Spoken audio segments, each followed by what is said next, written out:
Começou a gravar, peço que vocês escrevam presente no chat.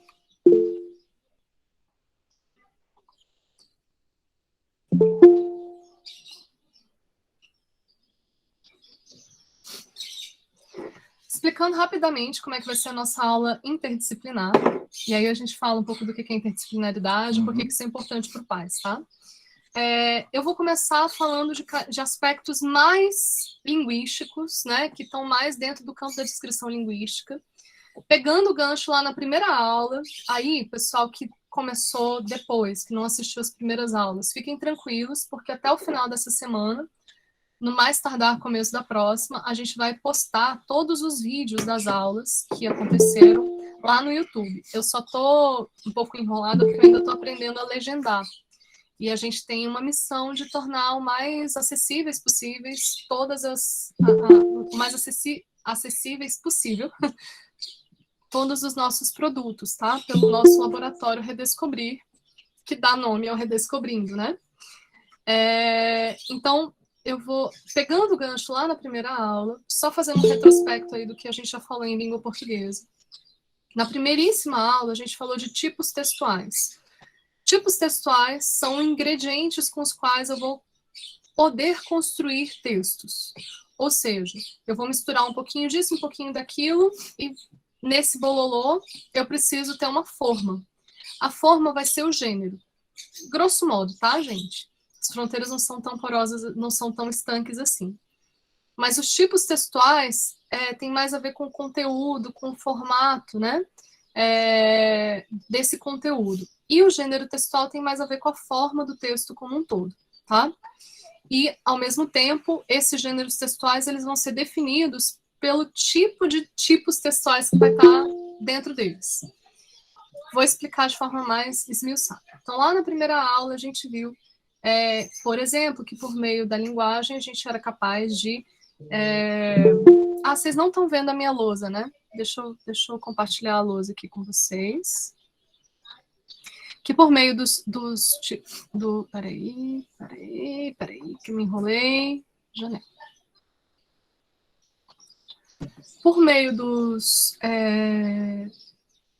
da linguagem, a gente é capaz de, descrever.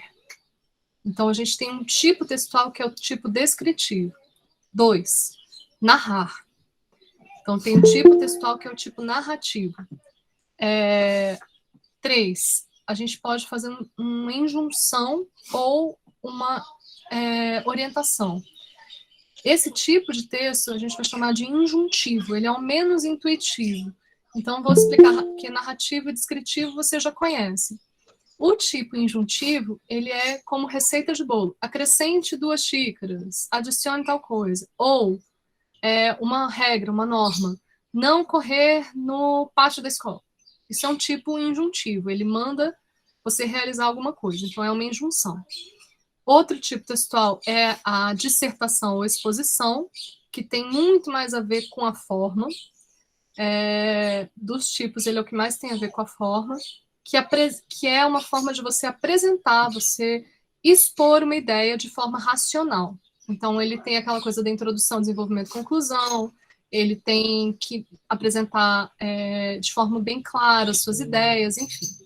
E esse tipo textual, que é o tipo dissertativo, dialoga diretamente com o tipo textual argumentativo. O que é uma argumentação? É um texto que serve para convencer alguém de alguma ideia. Então, você junta esse texto que serve para convencer alguém de alguma ideia com uma exposição racional, você tem o texto dissertativo argumentativo que vai ser cobrado no PAS, no vestibular, no Enem, enfim, tá? É a forma mais padrãozinha que a gente encontra nas provas. E aí, o professor Gabriel já começou a apresentar essa forma para vocês, né, aos sábados, tá?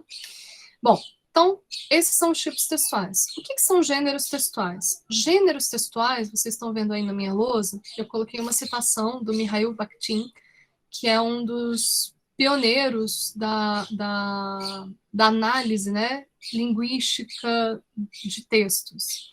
Ele é um russo que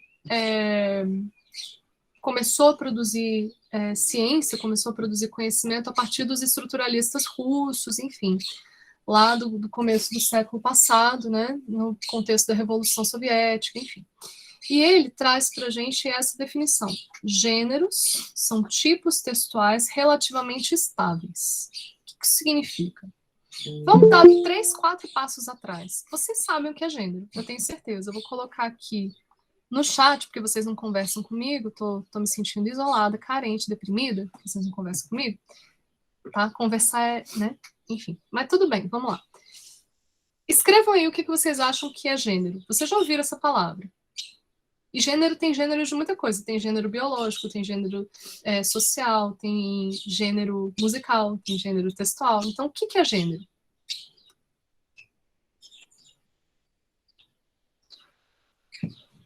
Hein, pessoas?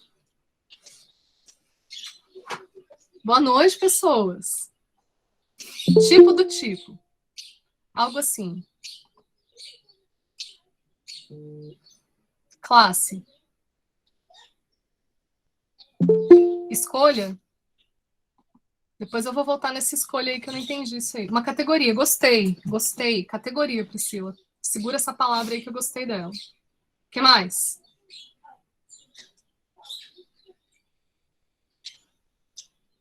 Estrutura do texto. Bom. Que Pedro já é meu aluno, aí não vale, né? Sem vergonha. Vamos. Priscila também, né? O que mais? Estrutura do texto, categoria. Bora?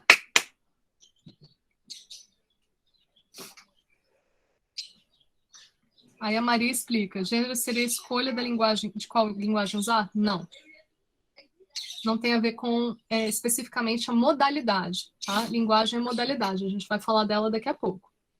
Gênero tem a ver com o formato desse texto. E aí você tem toda a razão, Maria, quando você fala de escolha, porque eu tenho que planejar o meu texto, né? E por que eu vou planejar meu texto? Porque eu preciso que esse texto chegue a alguém, senão eu não vou perder meu tempo fazendo um texto. Então, dependendo do contexto, anotem aí, o que é contexto? É tudo aquilo que vem junto com o texto, tá? Contexto, tudo que vem junto com o texto. Ou seja, qual é o contexto da nossa aula? É tudo que vem junto com o texto da nossa aula, que é esse texto oral que a gente está construindo aqui. Então, a sala de aula a sala de aula é ótimo, né? A sala onde eu estou, que é o meu escritório, nosso escritório. Hoje está sendo a nossa sala de aula. Está sendo a nossa sala de aula. Tanto para dar aulas, quanto para estudar. Eu sou doutorando, sou aluno de doutorado, as minhas aulas eu faço aqui também. Os meninos também, Os meninos também, filhos, né? Enfim. Bom, então, dependendo do contexto, eu escolho um formato específico de texto, tá? Então, vamos pensar aí. Gêneros, vou puxar a sardinha para o lado do Alessandro, que é da música, e daqui a pouco a gente volta de novo para os gêneros textuais, tá? O que são gêneros musicais? Se eu perguntar para vocês, que gênero musical você gosta? Você vai me dizer o quê? Vou perguntar para o Felipe. Felipe, você gosta de que gênero musical? Sabrina Teixeira, de que gênero musical você gosta? O Felipe é do rock. Sabrina.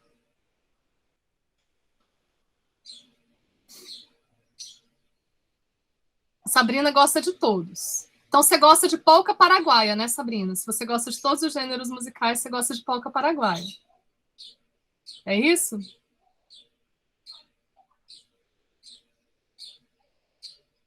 Hein? Bom. Ana Cecília, você gosta de que gênero musical? Ana Cecília Internacional. Beleza. Então, se eu falar para ela do canto dos monges mongóis que fazem o vibrato lá com a... Eles conseguem fazer 2 sons só com uma voz, ao mesmo tempo. Aí a Ana Cecília, que é internacional, vai gostar. Então, eu estou fazendo essa brincadeira e vou fazer a brincadeira também com o Felipe. Fazendo uma parte aqui. Quer fazer a brincadeira? Não, só completar a brincadeira, né? Então, o Felipe falou de rock. Então, se eu pegar e falar para ele que ele gosta do Manowar, do mesmo jeito que ele gosta do ABBA, porque essas duas coisas meio que são classificadas dentro do rock, né? Que seria um macrogênero. Então, você vai ter lá...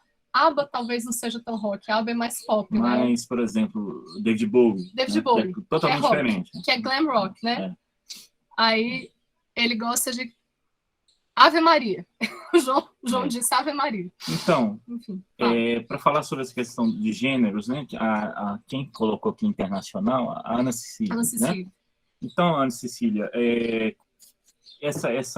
o que você falou agora realmente é uma confusão, né, que a própria mídia traz para a gente de definir vários gêneros musicais como se fosse uma coisa só. Por exemplo, um exemplo bem claro é o forró. Forró não é em si um gênero musical, na verdade, forró é a junção de vários gêneros musicais. Dentro do forró você tem o baião, você tem o shot, você tem o chachado, você tem coco, tudo isso pode ser forró, né? E forró nada mais é do que vem de forrobodó, quer dizer um baile popular, um baile lá que as pessoas vão para dançar, né? Então, essa coisa que nem o Felipe falou também do rock, né? Rock tem vários tipos, você tem rock progressivo, você tem heavy metal, você tem hard rock, você tem glam rock, você tem punk, enfim, você tem N gêneros musicais dentro de um grande macrogênero que é o rock, como a Pilar falou aqui. Então, por que eu fiz essa brincadeira com vocês? Porque a gente está fazendo ciência.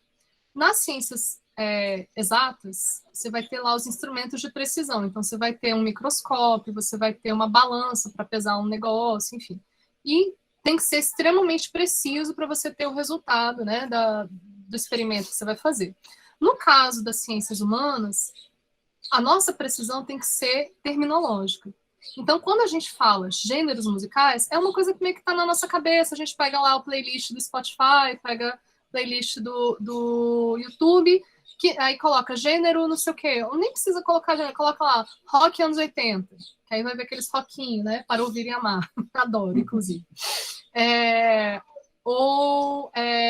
Carnaval 2021. E aí vai vir as músicas daquele gênero específico, tá?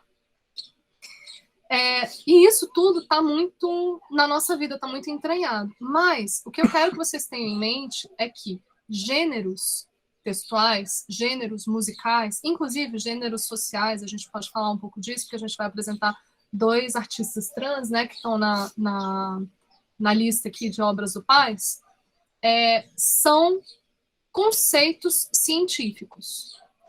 Aí vamos voltar um pouquinho. Alguém falou aqui de classe. Deixa eu ver. Alguém falou. Deixa eu ler aqui, peraí, deixa eu achar. Eu não vou achar agora, não estou achando agora, mas alguém falou assim, de classe. Então, gênero seria uma classe. É muito interessante que, por exemplo, quando você vai para a biologia, a gente tem uma área da biologia que é a taxonomia, que é nada mais do que organizar o conhecimento sobre as vidas, né, os tipos de vida, os tipos de seres vivos, a partir de uma classificação. Aí tem aquela brincadeira que os professores de biologia fazem, que é reficofagem, né? Se não me engano, reino, filo, classe... Agora me perdi. Reino, filo, classe, família, espécie. Eu não lembro agora, são várias categorias. Calma, Abner, vou chegar lá. Então, quando a gente fala de taxonomia, quando a gente fala de gênero, filo, reino, família, espécie, raça, a gente está falando de conceitos científicos que têm que ser muito precisos, porque senão você não vai estar fazendo ciência. A mesma coisa no campo aqui das humanidades. No caso das linguagens, né, das linguagens da arte, que é o espaço da onde a gente fala. Respondendo ao Abner, vamos definir então, que eu sei que vocês gostam de definição, então eu vou definir aqui na minha lousa digital, que eu estou muito chique, né? Depois de 2 anos de pandemia, a professora aprendeu a usar a lousa. Então vamos lá. Então, o que são gêneros? Tipos relativamente estáveis. Ou seja, o gênero ele vai ter uma determinada forma e um determinado conteúdo que vão sempre aparecer. Então, quando você olha a pergunta que eu fiz antes, que gênero musical vocês gostam? Vocês sabem automaticamente. Então, se eu pegar, por exemplo, um pandeiro e começar a tocar aqui um ritmo de samba, só de ouvir o ritmo, vocês já vão saber que gênero é aquele. Por quê? Porque o gênero está ligado com a forma. Mas é só forma? Não, também tem um conteúdo. Então, por exemplo, se eu começar a colocar uma moda de viola aqui, um bailão, vocês já vão entender que vai ter um conteúdo ali que é relacionado com a cornice, que é essa categoria de corno, que também tem gênero de corno, né? Então, brincadeiras à parte, cada tipo de música vai trazer não só uma forma relativamente estável, mas um conteúdo relativamente estável. Por que relativamente estável? Porque tem mudanças pequenas, mas tem. Agora, as parecenças, as semelhanças entre textos que são do mesmo gênero vão ser muito maiores. E por isso, a gente volta lá, a gente pode classificar. O Miguel traz pra gente reino, filo, classe, ordem, família, gênero, espécie. Obrigada, Miguel! Faz tempo que eu fiz provas de biologia na minha vida. Valeu, Nunca mais Miguel. precisou, né? Não, mais eu preciso. Principalmente, sabe quando a gente precisa saber a diferença de um vírus e um protozoário? Exatamente. Para não ficar tomando remédio errado para vírus, entendeu? A gente precisa estudar biologia, sim. É só porque me falhou. Mas assim, olha só, vocês perceberam que eu lembrava o que era, né? Eu sabia mais ou menos. Então eu não sei exatamente porque eu não sou da área, mas eu rapidamente consigo achar informação, né? A informação está na palma da mão, a gente sabendo os caminhos da ciência, a gente consegue achar informação mais precisa. E também eu tenho um monte de amigo biólogo, toda hora eu pergunto para eles. Se vocês não me seguem no Instagram, eu tenho um Instagram que é... Eu vou colocar aqui o meu Instagram. Opa! Pilar 8 Acosta. Recentemente eu postei uma foto de uns bichos que apareceram no quintal aqui, que eu queria classificar, porque eu queria saber que bicho era aquele. Era um monte de minhoquinha preta que uma ficava subindo, andando em cima da outra. Era um e ninho eles de minhoca andavam preta, e eles andavam juntos. Era uma coisa assim, parecia uma coisa muito bonita, assim. lindo. E parecia um negócio de ficção científica. Aí eu tirei foto e perguntei. Aí você viu, né, Cari? Aí um monte de biólogo entrou lá, mandou para mim dizendo que não era para matar, enfim, mas eu tirei. Que eram boas para as plantas. Para as plantas, né? Mas aí eu tirei. Mas podia matar os cachorros. Aí é melhor aí tirar. É melhor. Chama mata-porco, ou. Aí eu esqueci agora o nome. Mata-porco, e é perigoso para porco, para vaca, né? Também. Só que aí a gente ficou com medo de ter problema com os cachorros. Aí, na dúvida, a gente tirou. Melhor tirar do quintal. Bom, então tudo isso para dizer que quando a gente tem o domínio básico, né, das ferramentas científicas, a gente consegue acessar essa informação com muito mais qualidade, né? A gente sabe onde procurar. Então vamos falar aqui, então, finalmente, antes que o Abner tenha uma crise de ansiedade, porque eu estou enrolando ele para dar a definição. Vamos voltar para a definição de gêneros. Então, gêneros são tipos relativamente estáveis de textos. Estável não só no formato, mas no seu conteúdo. E aí, lembra que eu falei, como é que eu consigo classificar esses gêneros? Como é que eu consigo classificar os textos em determinados gêneros? Da mesma maneira que eu vou classificar as formas de vida em todas essas categorias: reino, filo, classe, ordem, família, gênero e espécie. Observando as suas características. Eu inventei o gênero? Não, ele existe. O que a ciência vai fazer? Vai dar nome para a coisa, vai sistematizar o conhecimento sobre aquela coisa, para a gente poder conhecer aquela coisa. E isso vai funcionar para música, isso vai funcionar para linguística, para os textos literários, isso vai funcionar para os gêneros sociais. Então a coisa já existe. A ciência vai olhar e vai falar: olha, tem uma coisa aqui que a gente não tinha observado ainda. Por exemplo, uma subespécie de um fungo, não sei das quantas, que é encontrado na chaminé da Patagônia. É uma coisa muito, muito específica, né? Da mesma maneira, a gente vai observar os textos e tentar entender como eles estão organizados na sua estrutura e no seu conteúdo e quais são as semelhanças que eles têm entre um e outro. Outro detalhe. Então, gênero, forma, tá? Mais conteúdo. O que é forma e conteúdo? Sempre eu dou esse exemplo da garrafinha. Eu tenho um líquido aqui, vocês sabem que a definição de fluido, né? Fluido não tem uma forma estável. Ele precisa de um recipiente, ele precisa de um continente para ter uma determinada forma e ele adquire a forma desse continente. Então, o meu conteúdo é a água. Aqui, no caso, água com gás. E a minha forma vai ser a minha garrafinha. Então, vamos colocar aqui a mesma coisa. Continente, né? Mais conteúdo. Ou, aí eu vou dar um outro conceito da linguística. Significante mais significado. Beleza? Então, todo gênero vai ser definido por uma forma e um conteúdo relativamente estáveis. No caso dos tipos textuais, dos gêneros textuais, dos gêneros musicais, dos gêneros de pintura. Então, por exemplo, aqui esse exemplo eu dei na outra aula, por isso que ele até está aqui do meu lado, não guardei. Isso aqui é uma obra em aquarela, então tem uma determinada mídia, mas a linguagem dele, o gênero dele, eu posso associar com um gênero surrealista, porque isso aqui não retrata a realidade. Parece com a realidade, parece, né, bem Tem próximo com uma da mão, realidade, né? mas leva a realidade para outro patamar, né? Porque senão seria a volta dos mortos-vivos. O meu filho falou isso, que parecia um monte de zumbi. Sacanagem, né? Um negócio todo poético, da resistência, das mulheres, né? Enfim, e aí meu filho acabou com a poesia. Mas aí, o Walking Dead é outro. Mas aí, essa obra ela pode ser classificada como um gênero pictórico, ou seja, de pintura, surrealista. Ou, como eu gosto mais, porque o surrealismo está muito ligado lá com a Europa e a minha forma de ver o mundo é atravessada pela América Latina, pelo Brasil, enfim.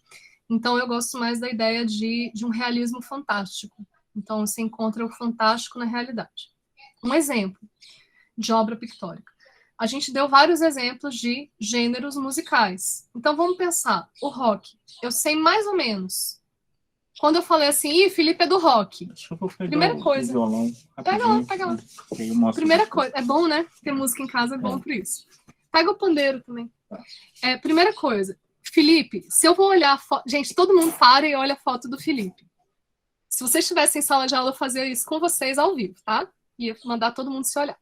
Então, olha aqui. Felipe, a foto dele é em branco e preto. A gente não vê o rosto dele, vê só assim a foto do celular, então é uma pessoa, né, mais misteriosa. E aí, quando eu falei para vocês, Felipe é do rock, juntando a imagem dele com o fato de que ele gosta do rock and roll, eu já sei mais ou menos o tipo de roupa que ele usa, o tipo de piada que ele gosta, porque faz parte de um contexto social no qual pessoas vão gostar daquele tipo de música. Ou eu tenho uma perspectiva social X, então eu acabo gostando daquele tipo de música, né? A entrada se dá tanto pela música quanto pelo contexto, né? Então, por exemplo, eu comecei a andar de skate, por exemplo. Aí eu não conhecia muito, mas aí agora eu conheço pra caramba. A cena do rap, a cena do hip hop, enfim. Ou eu mudei de estado e não conhecia muito a cena do forró, né?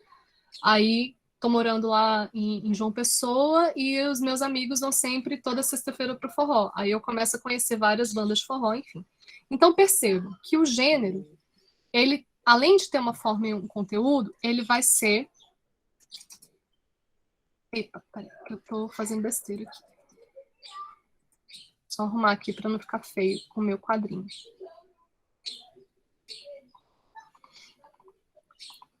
Necessariamente o gênero vai ser definido pelo contexto.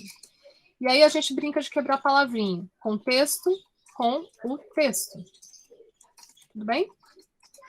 Tudo o que vem junto com o texto. Beleza?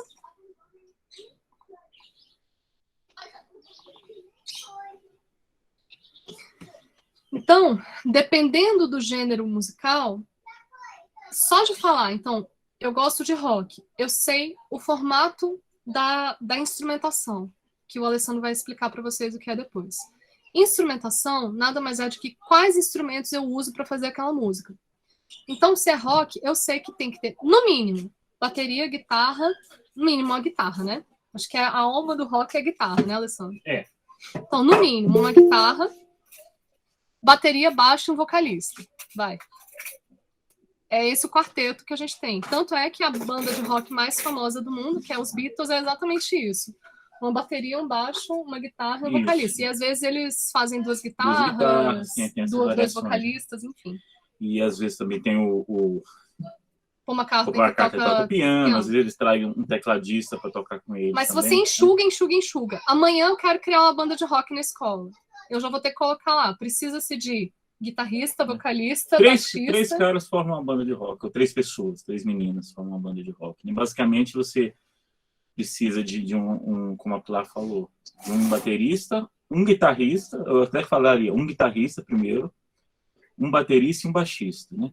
Se um dos 3 cantar, ou se os 3 cantarem, já tá bom. Já pronto, já resolveu a banda. Mas são 4 funções, são 4 instrumentos. Por mais que eu possa tocar e cantar ao mesmo tempo, Isso. É isso que eu quero dizer, tá? É lógico que eu sou cantora e ele é guitarrista, por isso ele tá puxando sardinha para o lado dele. E eu tô puxando sardinha para o canto. Bom, então vamos lá. Vocês entenderam que quando eu olho para a ideia do rock, eu já venho na minha cabeça o tipo de roupa que a galera usa, o tipo de instrumento que vai ser usado, o ritmo. Então, tanto que eu falei assim, você gosta de Manowar ou você gosta...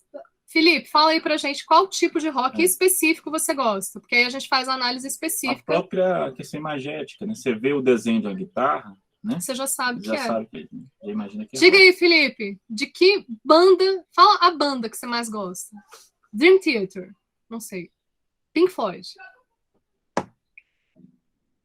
Não?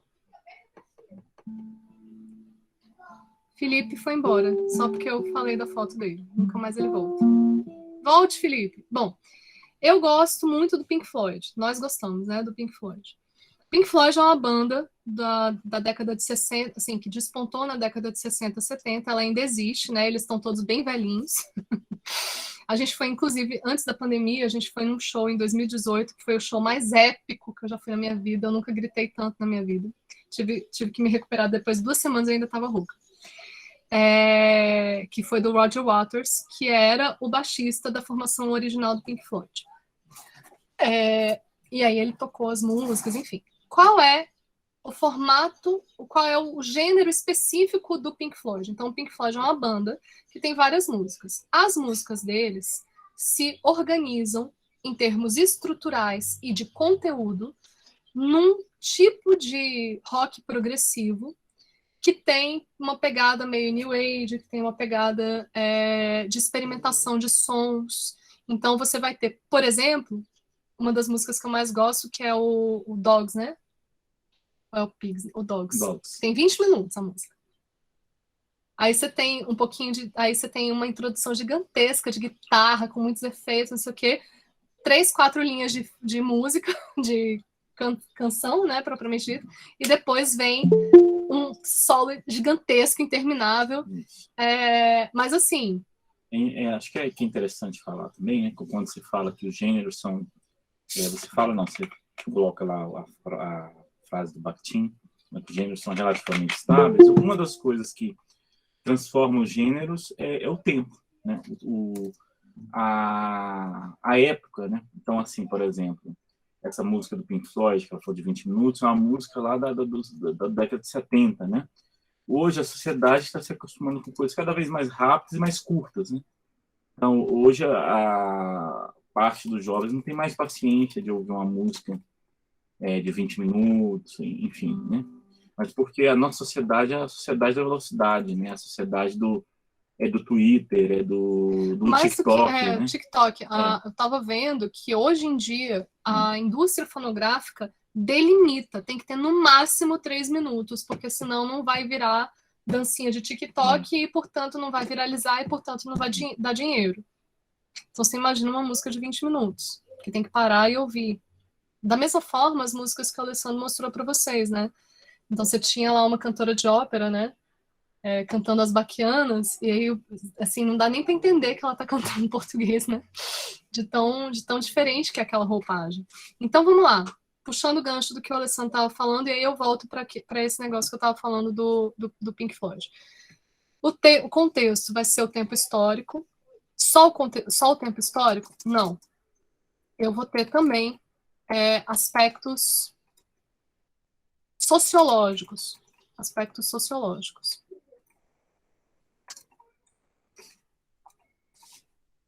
É isso, uma música com 1 minuto e meio, o compositor fica milionário.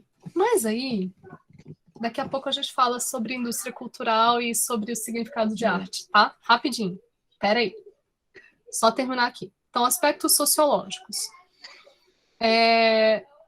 Que aspectos sociológicos podem ser esses, né? Então, assim, eu posso ter aqui faixa etária. Por exemplo, titia Pilar aqui, que está com 36 anos, é o dobro da idade de vocês, a maioria de vocês, ou mais. Quando eu era adolescente, quando eu estava com 17 anos, tinha uma música que fez... Não é que ela fez muito sucesso, mas ela me marcou porque um dia que eu saí com os meus amigos, eu ouvi essa música e eu tenho um carinho especial até hoje por ela. E ela é ruim, eu admito, mas eu gosto da música. Aí vocês querem saber qual é a música? Ou não? Vocês estão me ignorando. Hein? Deixa eu colocar aqui para vocês verem.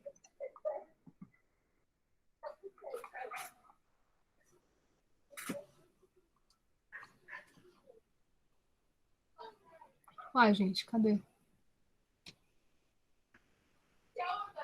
É esse aqui, mas não é... Enfim, vou colocar aqui. Por que eu tô falando disso? Porque eu gostava disso quando eu era adolescente e hoje eu percebo que é uma música que não tem pé nem cabeça, poderia ser bem mais interessante do ponto de vista melódico, enfim. Que é essa aqui, vou colocar só o comecinho dela.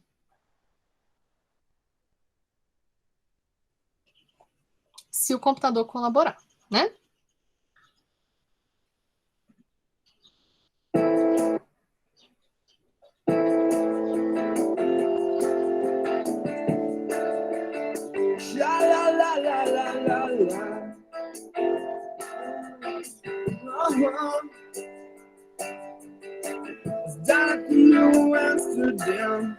Bom, terminei. Eu tenho uma memória afetiva com essa música. Hoje é o tipo de música que eu fico ouvindo, às vezes. Eu perturbo a lição com essas músicas. Mas ela é muito caracterizada pela faixa etária que eu tinha quando eu ouvi e pelo contexto, né? Eu acabei de criar o contexto para vocês. Eu saí com os meus amigos, eu era adolescente, essa música foi super legal, porque teve um momento legal, enfim. Foi a primeira vez que eu voltei depois que amanheceu para casa, então tem toda uma coisa assim, né? Foi a primeira vez que eu falei pra minha mãe assim, mãe, tô saindo. Ela, que hora você volta? Assim, não. Aí, olha só que sensação de liberdade. Vocês não façam isso. Espere um pouco. Não sei que idade vocês têm também. Se puder fazer, faz. Mas depois dos 18, tá? Eu tava com 17 para 18 anos. Foi uma formatura que eu fui. E aí, na volta, que aí tava amanhecendo o sol, a minha amiga, que já dirigia e tal, colocou no carro pra gente ouvir essa música. E eu me afeiçoei a essa história. Existem outros aspectos. Então, por exemplo, criança. Você vai ter uma faixa, você vai ter gêneros musicais que vão ser curtidos por criança, né? E não só aí o gênero vem com a roupagem. Então eu posso pegar uma música e colocar numa roupagem mais infantil. Por exemplo, o Patufu fez isso, fez um disco que é maravilhoso, chama música de brinquedo, que eles tocam com instrumentos de brinquedo, é a coisa mais engraçada. Aí fica o pessoal tocando, o pessoal que é guitarrista tal, tocando com as guitarrinhas desse tamaninho, tocando os pianinhos pequenininhos, enfim. Então percebam que o contexto vai ser muita coisa. Então, tempo histórico, aspectos sociológicos, então faixa etária, grupos sociais diversos. Então, se você é mais riporonga, você vai ficar ouvindo mantra, se você, entendeu? E por aí vai. Grupos sociais, me ajuda aí, gente. Outros aspectos sociológicos.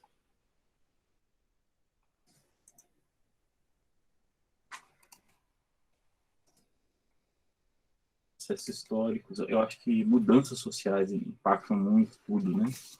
Impacta a questão dos gêneros. A gente vai falar do pseudo-jeca, da música da Marília Mendonça. Por exemplo, não tanto os gêneros musicais, mas gêneros de filme.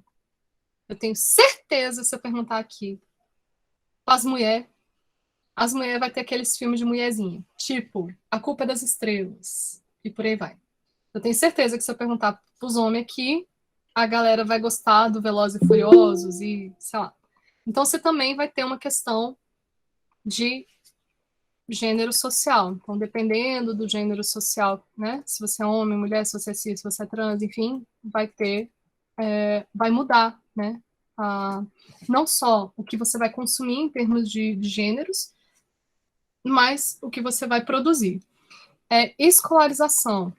Isso muda muita coisa. Quanto mais escolarizada a pessoa é, mais gêneros textuais ela conhece e mais capaz ela é de produzir em vários gêneros. Então, por exemplo, a Alessandra e eu, a gente já tem uma história de 14 anos juntos e a nossa história começou com um duo de música, antes da gente começar a namorar. E aí, nesse meio tempo, teve filho, teve casa para comprar, conta para pagar, e a gente não conseguiu produzir músicas autorais. Aí agora, nesse período da pandemia, a gente compôs algumas músicas. E aí a gente compôs um samba, uma valsa, 2 valsas, e a outra é um gênero... Um gênero híbrido, uma espécie de toada, né? Tipo uma toada. Então percebam, por que a gente conseguiu construir um samba, 2 valsas, uma valsa que é uma valsa brasileira, outra valsa é uma valsa latino-americana, e uma toada? Porque a gente conhece, a gente tem vivência, a gente tem escolarização em vários tipos de expressão artística. Então, quando eu quero me expressar artisticamente, eu consigo escolher, né? E tudo isso vem por conta desse conhecimento científico que a gente está trabalhando, mas também de um conhecimento técnico, artístico, tá? Que a gente vai falar daqui a pouquinho, um pouco mais. Então, no caso dos gêneros textuais, quando você tem um baixo letramento, ou seja, quando você não está muito habituado a escrever, você vai conhecer vários gêneros textuais. Por exemplo, receita de remédio, você vai poder ler a placa de um ônibus, o itinerário do ônibus. Isso tudo é texto, isso tudo é gênero textual, né? Você vai poder acessar e produzir, por exemplo, um bilhete. Manual de instruções que ninguém nunca lê. Agora, quando eu já sou escolarizada, aí eu vou aprender o que é uma crônica, o que é um conto, o que é um romance. Dos gêneros do mundo do trabalho, eu vou aprender o que é uma ata, eu vou aprender o que é um relatório, o que é uma circular, enfim. E por aí vai, tá? Minha aula vai ficar disponível, sim, querida. Aí depois eu vou mandar para vocês pelo e-mail do cadastrado no Iventris, tá bom? Vai ficar lá no Laboratório Redescobrir, no canal do YouTube. Então, dependendo da minha escolarização, eu também vou ter acesso a diferentes gêneros. E aí eu vou colocar aqui um etc, porque vocês entenderam. Vamos focar um pouquinho nos processos históricos. Por quê? Porque o Alessandro mostrou para vocês vários gêneros musicais em razão da história da humanidade, da história ocidental. A Evelyn fala, eu faço roteirismo, adoro tudo isso, amo escrever. O que é roteirismo? Eu não sei o que é roteirismo. É legal, né? Porque, assim, tem as inovações. Explica aí pra gente, Evelyn, por favor. O que é roteirismo? Não conheço essa palavra. Bom, aí, mudanças sociais. Então, por exemplo, eu começo a ter... O Alessandro falou, né? Que lá atrás, a música antiga era muito mais baixinha, era muito mais lenta. Os instrumentos não tinham uma amplitude sonora tão grande. Então, você vai pegar um instrumento antigo, um alaúde, você toca, todo mundo tem que calar a boca, porque senão ninguém ouve. Até a afinação era diferente, né? Mais agudo, né? Era mais baixo, né? Mais grave. A afinação mais grave. E essa coisa do volume, né? Você não tinha amplificação, você não tinha também trem fazendo barulho, avião fazendo barulho, né? Então, os instrumentos não tinha tanto volume, não existia necessidade de tanto volume nos instrumentos. Né? E os tempos do ser humano eram outros. Por quê? Porque os modos de produção eram outros, né? Então, você tinha o tempo do campo. Então, você plantava, você colhia. Então, você tinha que acordar antes do sol raiar, passar o dia inteiro acordado. Quando começasse a cair a noite, como não tinha luz elétrica, você se recolhia a dormir, né? O tempo da cidade já é outro. A partir do momento que a gente tem a urbanização, a partir do momento que a gente tem o desenvolvimento industrial, tem outros métodos de produção, né? Outros modos de produção. E aí você tem a mudança de uma cultura, vamos dizer, extrativista para uma cultura mercantil, de trocas, para uma cultura capitalista, você vai ter uma aceleração de todos esses processos. E isso vai impactar os gêneros musicais, como a gente falou, e os gêneros textuais. Por exemplo, eu não consigo entender TikTok. Gente, eu fico transtornada com TikTok. devo admitir. É uma coisa que me deixa perturbada. Eu até brinquei com quem é aluno meu, que eu vi um meme que eu quase morri de rir. Vocês lembram, né, Karine? Como é que é? Defina a sensação que você teve quando você entrou no TikTok. Aí o cara escreveu, parecia que eu estava num recreio de escola particular. Pra mim é aquilo, assim, é tudo muito frenético, é tudo, todo mundo dançando, uma dancinha muito louca, e eu não, assim, eu não sei, eu não consigo entender aquilo, aquela coisa de jovem, eu não sou mais jovem, eu sou cringe, eu sou aquela bonequinha, depois eu mando pra você, eu vou criar um grupo de WhatsApp pra gente ir trocando essas ideias, tá, gente? Mas aí tem uma bonequinha que assim, eu não sou jovem, mas eu gosto de BTS, né? Uma coisa engraçadíssima. Eu não sou muito do BTS, apesar de reconhecer que tem coisas bem legais.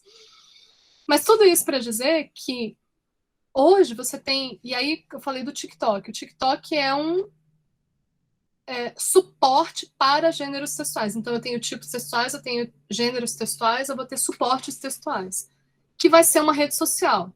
O Facebook já é mais da minha geração, já é coisa de velho, já quase não tem adolescente no Facebook. Já vai ser um suporte textual para determinados gêneros. Então, por exemplo, qual é o gênero do Facebook? Textão. Você quer escrever textão, você vai para o Facebook. Qual é o gênero prioritário lá do TikTok? Videozinho de no máximo 3 minutos. Qual é o gênero que a gente vai ter suportado pela rede social do Twitter? Aí você vai ter vários gêneros, né? Porque o Twitter, ele permite você colocar o link, diferente do Instagram, que não permite. Mas, assim, em nível de escrever, é uma coisa curtinha, é um comentário. 125 caracteres, gente. A Amanda fala, o TikTok me deixa muito perturbada porque as pessoas distribuem muito ódio. Sim. E isso não é só no TikTok, no Instagram também, no Facebook também, Gente, eu nunca vi eu gostava muito do Twitter, porque o Twitter tinha uma coisa dinâmica, você conseguia acessar várias notícias ao mesmo tempo. Tem muito tempo que eu não entro mais no Twitter por causa do ódio, porque assim, a pessoa fala bom dia, aí alguém já responde, bom dia por quê? Sabe, umas coisas assim. Eu não entendo. Não, falando sobre essa questão do TikTok, né, você acaba virando uma coisa meio superficial, uma vez que naquele pequeno momento lá, o que é passado, como ela falou, eu detesto isso, eu detesto aquilo, né? E não passa disso. É um gênero de chavões, né? de grandes, né? Você fica só no plano superficial mesmo. Para algumas coisas, né? Mas, por exemplo, vocês lembram daquele vídeo que viralizou com uma criança, duas meninas que brigavam na frente da escola, aí a menininha pôs a mão na cintura, acabou, Jéssica? Vocês lembram disso? Sim? Então, eu vi uma matéria agora, eu até vou trabalhar com ela na próxima aula de língua portuguesa, eu vou propor uma produção de textos para vocês. E tinha escolhido essa matéria. A menina que falou acabou, Jéssica, adulta. E ela fala que ela saiu de todas as redes sociais, que ela teve que mudar de lugar onde ela morava, porque ela entrou numa depressão profunda por ter viralizado. Aí agora, recentemente, teve uma discussão sobre aquela menininha, Alice, que fala palavras difíceis. E aí o pessoal começou a usar a imagem dela para brincar, né? Então, assim, sacanear o banco, né? Coisa assim. Do comercial, exato. Aí ela, respeito, ela fala, né? Aí o pessoal brincou, né? Durante o ano inteiro, o banco, se você não pagar, ele arranca até a sua casa, te coloca no olho da rua, e no final do ano ele faz um negócio falando respeito, né? Ela é uma graça, mas aí, qual é o grande debate ao redor dela? O uso comercial. Pois é, a mãe dela pediu para não usar a imagem dela, mas a mãe dela fez o quê? Usou a imagem dela. Ela vendeu pro Banco Itaú. Não só pro Banco Itaú, essa menina tem todas as propagandas, assim, tem muita propaganda com ela. E qual vai ser o efeito disso a longo prazo? Por exemplo, a gente tem 2 filhos, né? E principalmente o caçula, ele é uma figura. Assim, ele é uma criança super expansiva, ele seria tranquilamente ator mirim, só que eu não permito que seja, porque eu acho que a infância dele tem que ser preservada. Então, se eu e a Alessandra temos condições de fazer com que ele não precise trabalhar e de dar uma qualidade de vida para ele, a gente optou por isso. Eu não tô, assim, eu tô questionando, eu não tô julgando a mãe, enfim, sabe falar dos problemas dela, mas vamos pensar no que isso pode causar a longo prazo. Então, toda essa questão das redes sociais, ela é bem complicada, você viralizar nesse período, que é um período de tanto ódio, o que pode acontecer, enfim. Então, são muitas questões. Mas aí, focalizando essas redes sociais como mudanças, como expressões das mudanças sociais. Eu passei por... O Alessandro é 10 anos mais velho que eu, então ele não pegou tanto essa coisa de estar conectado o tempo todo. Eu já meio que... eu sou uma das primeiras gerações que já é totalmente digital. Quando eu nasci, já tinha sido inventada a internet, né? Eu nasci em 1985. O Alessandro já é migrante digital, que chama, né? Então, quando o Alessandro nasceu, já existia a internet, mas ela não era do jeito que é hoje. E, obviamente, eu não peguei a internet, eu não sou totalmente nativo digital quanto vocês. Mas eu peguei toda essa história. Então, eu entrava no Mirk para conversar com os meus amigos, eu tinha sala de bate-papo. Isso que a gente tem na palma da mão agora, que é o WhatsApp, os grupos de... Eu tinha que entrar com internet de escada para conseguir acessar um site para entrar numa sala que era só de desconhecidos, e a gente tinha o nickname. Meu nickname era esse aqui, ó. Esse era o meu nickname. O que é nickname? Apelido, tá? Sramana quer dizer xamã em sânscrito. Sim, eu sou chata, desculpa. Meu nickname podia ser engraçado, mas não, é chato. Bom, então, tudo isso para dizer que os tempos históricos, os processos históricos vão impactar a produção de significados e vão impactar a forma com que esses significados vão circular na sociedade. E essa forma vão ser justamente os gêneros. Por exemplo, 20 anos atrás, ninguém saberia dizer o que é o gênero tweet. Hoje vocês sabem. Ninguém saberia dizer o que é o gênero textão. Hoje vocês sabem. Meme, né? Quem sabe? Meme é uma coisa atual. Né? Por exemplo, eu acho tão engraçado que o pessoal fala de textão, porque textão, para mim, é esse livro aqui, por exemplo, que tem 600 páginas, se não me engano, que é o Grande Sertão Veredas.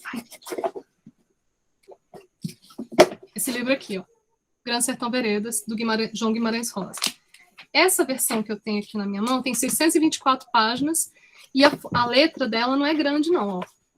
Vendo a letra? Isso, para mim, é um textão. É um textão. Tem começo, meio e fim e fala de uma coisa só, então é um textão. Aí o pessoal fala que um texto que vai ter, no máximo, 10 linhas é um textão. Por quê? Porque a tela do celular vai ficar totalmente preenchida, porque eu vou ter que subir o cursor do celular, então é textão, né? Então, a mudança dos processos históricos vai impactar a mudança de produção dos gêneros. Bom, então já definimos de forma genérica os gêneros. Genérico vem de gênero? Tem. Sabe quando você fala, vou comprar um remédio genérico? É porque o remédio genérico é do mesmo gênero que o remédio comercial. Então, por isso, ele serve para a mesma coisa. Então, em vez de eu tomar um paracetamol, eu vou comprar o Tilenol. É isso. Mas é o inverso. Não, inverso. O nome fantasia é Tilenol, que é o que mais vende, né? Isso. Então, assim... Mas a propriedade dele, o princípio é o paracetamol. Princípio ativo. Então, o princípio ativo é o gênero. Por isso, quando eu falo remédio genérico, é do mesmo gênero, beleza? Vamos pegar um gancho disso que eu falei para vocês. Muitas vezes, principalmente a prova do PAS, a prova do Enem não faz tanto isso, mas a prova do PAS quer saber se você realmente sabe. Então, eles vão sacanear a gente. Então, por exemplo, você aprendeu gênero.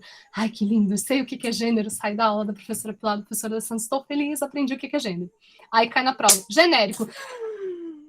Aí vai cair assim, tipos genéricos. Que tipos genéricos discursivos estão presentes na obra tal? Aí você, meu Deus, morri, porque eu aprendi o que era gênero. Então, nessa hora, você acalma, respira e fala. Tipos genéricos podem ser? Genérico, parece com que palavra? Gênero. Então, beleza. Gêneros. Discursivos tem a ver com discurso, texto. O professor falou pra gente, né, que o discurso era o uso da linguagem em sociedade, anotem isso. Discurso nada mais é do que o uso da linguagem em sociedade. Então, textos, tipos textuais, gêneros textuais, eu posso também chamar de gêneros discursivos. Ou eu posso chamar de tipos genéricos discursivos, tá? Então, a prova do PAS, ela é danada para fazer isso, para pegar a gente nessas coisas. Então, com muita calma, muito amor e carinho, você respira. Peraí, eu sei o que é gênero. Então, deixa eu pensar direitinho aqui, que vocês vão conseguir responder a pergunta, tá? Pegando esse gancho, por que é tão importante a gente entender o que é interdisciplinaridade? Porque a prova do PAS, ela vai ser interdisciplinar. Ela vai pegar um texto e a partir desse texto ela vai cobrar física, matemática, biologia. Vai tacar uma pergunta de história, porque é só um dia, né? Então é só uma prova para tudo. E ainda vai colocar lá um ou dois itens de português, tá? Da mesma maneira, quando eles vão cobrar de vocês, por exemplo, as obras do PAS, eles vão cobrar, por exemplo, no PAS 1, eles podem cobrar questões de física mecânica. Então, eles vão pegar uma música, aí o cara fala assim, o peso no meu coração. Estou dando um exemplo. Aí eles vão perguntar o que é peso. E por aí vai, tá? Vamos olhar agora para as provas específicas, as obras específicas do PAS. E aí, assim, a maior parte das pessoas, segundo o que o Alessandro me falou, que estão aqui. A gente teve um encontro, nosso último encontro, acho que foi quinta-feira, se não me engano, né? A Ciri está falando com a gente. E eu lembro que pelo menos a maioria das pessoas que se manifestaram senhora, não tô falando. queria saber sobre as obras do PAS 1, né? Então a gente vai falar hoje um pouco sobre as canções, né? No PAS 1, né? E conforme a gente for avançando nas aulas, a gente vai tratando dos outros níveis aí do PAS, né? PAS 2, PAS 3, enfim, né? Então, a gente queria passar para vocês, deixa eu compartilhar com vocês aqui, uma peça que é uma canção que vai estar no PAS 1, tá? Deixa eu só fazer esse compartilhamento aqui, só um instantinho, pessoal. O caso de Angelino Oliveira e a música Tristeza do Jeca.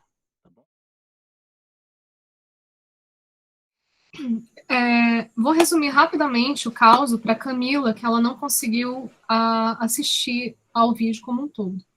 O vídeo começa com o violeiro, que é o Paulo Freire, que tem um nome muito bonito, que é o mesmo nome do educador Paulo Freire, né, que é o patrono da educação brasileira.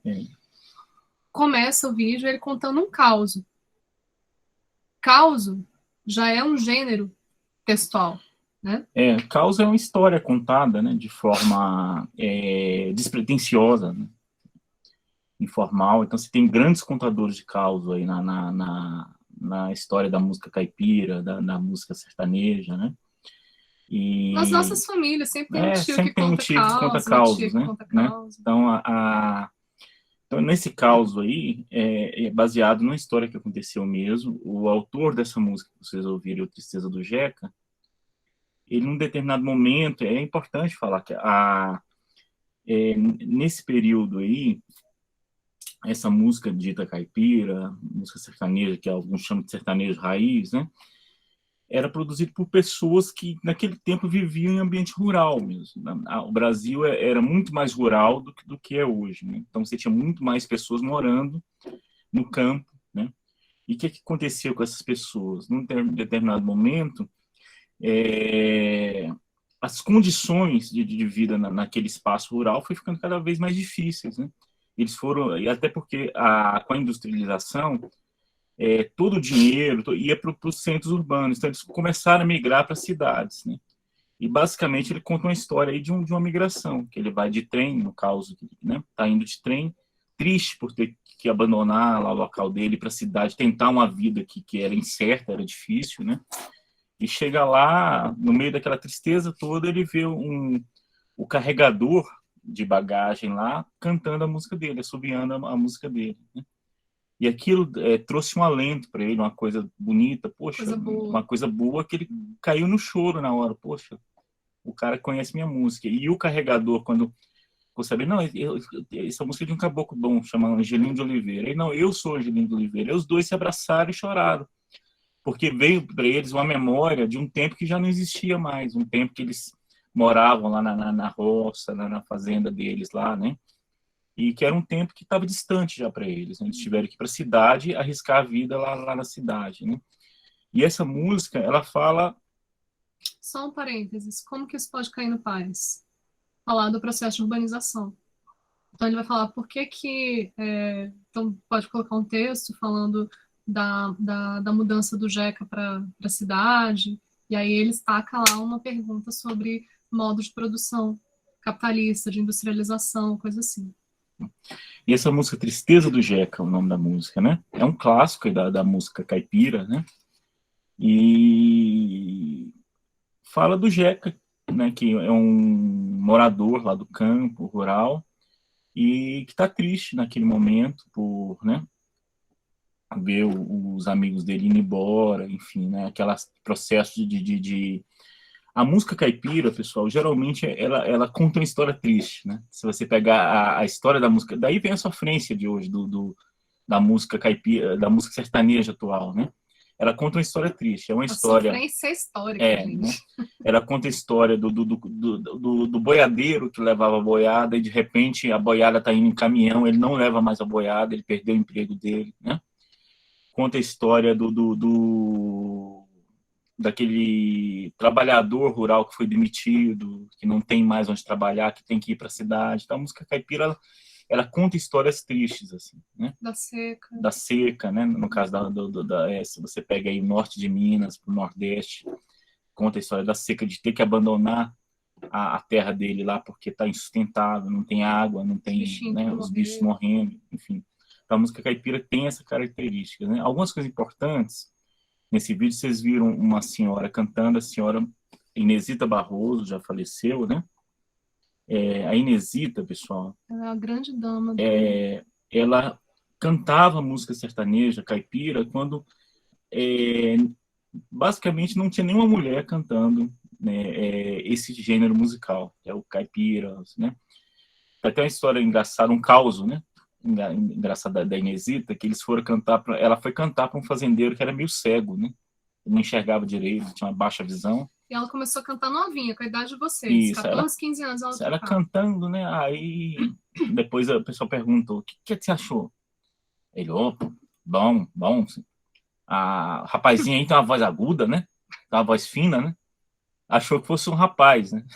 E vocês conhecem um dos grandes sucessos da Inesita, que é o Pinga em Mim. Sabe aquela música? Nessa casa tem goteira, pinga em mim.